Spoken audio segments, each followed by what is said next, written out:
উত্তর চব্বিশ পরগনার বসিরহাট মহকুমার স্বরূপনগর থানার ভারত বাংলাদেশ সীমান্তের হাকিমপুর চেকপোস্টে প্রতিদিনকার ছবিটা আজও অব্যাহত। ইতিমধ্যে সকাল থেকে ভিড় জমিয়েছে বাংলাদেশিরা দেশে ফেরার অপেক্ষায়। গতকাল পর্যন্ত 250 জন বাংলাদেশিকে হোল্ডিং সেন্টারে রাখা হলেও 100 জনকে উপযুক্ত নথিপত্র যাচাই করে তাদের বর্ডার গার্ড বাংলাদেশের হাতে তুলে দিয়েছে বিএসএফ। সকাল থেকে হাকিমপুর চেকপোস্টে শিশু, মহিলা, পুরুষ ভিজে ভিজেই সীমান্তে দেশে ফেরার অপেক্ষায়। রাজ্যের বিভিন্ন প্রান্ত সীমান্ত দিয়ে দালাল মারফত এদেশে ঢুকেছিল, কেউ পরিচারিকার কাজে, কেউ বা শ্রমিকের কাজে, আবার কেউ অবৈধভাবে বসবাস করেছিল। সরকারি সুযোগ সুবিধা সবই পেত, সেটা অকপটে স্বীকার করে নিচ্ছেন বাংলাদেশিরা। কেন্দ্রীয় স্বরাষ্ট্রমন্ত্রী অমিত শাহ রাজ্যের মুখ্যমন্ত্রী শুভেন্দু অধিকারী কড়া নির্দেশ দিয়েছেন, আর তারপরেই আতঙ্ক গ্রাস করেছে তাঁদের। তাই তাঁরা দেশে ফিরতে চাইছেন, সকাল থেকেই ভিড় জমাচ্ছেন সীমান্তে।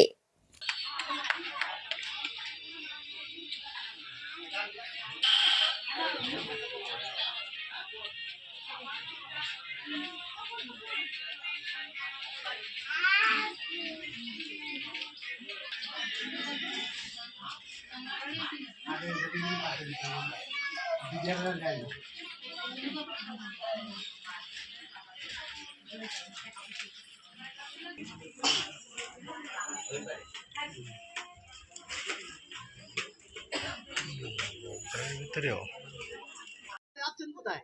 আমরা বাংলাদেশে কি এখানে আসছেন কেন? আইসি এনে থাকতে দিচ্ছে না, হ্যাঁ, তাই কি এই জায়গায় আইসি।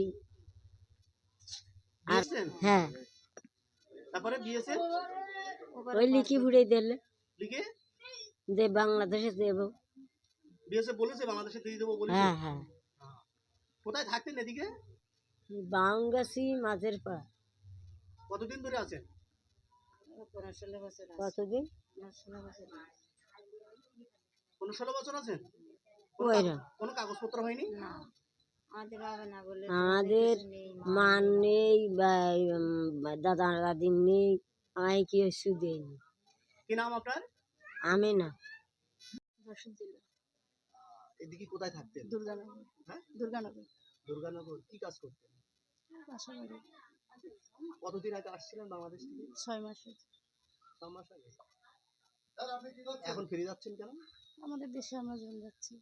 কেন এখানে কেউ বারণ করছে? না কোনো কাগজপত্র কি আছে? না কি নাম আপনার? পারবি না। কোথায় বাংলাদেশে বাড়ি আপনার? যশোর জেলা। বামনগাছি। কতদিন ধরে থাকেন? এই 5-6 বছর। কোনো কাগজপত্র হয়নি? কি কাজ করতেন ওখানে? জোগাড়ি কাজ। বাংলাদেশে বাড়ি কোথায়?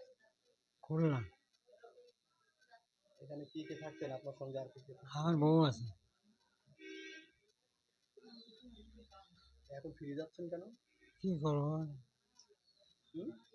ঠিক আছে, কাজ কাম আসছে না। কাজ কাম হচ্ছে না? কেউ ফিরে যেতে বলছে? না, এখানে এসেছেন কেন? চলে যাচ্ছে। বিএসএফ এর কাছে ধরা দিতে এসেছেন? বিএসএফ এর কাছে স্যালেন্ডার করতে এসেছেন? হ্যাঁ, নাম কি আপনার? কাশেম, কোথায় বাড়ি বাংলাদেশে? খুলনা।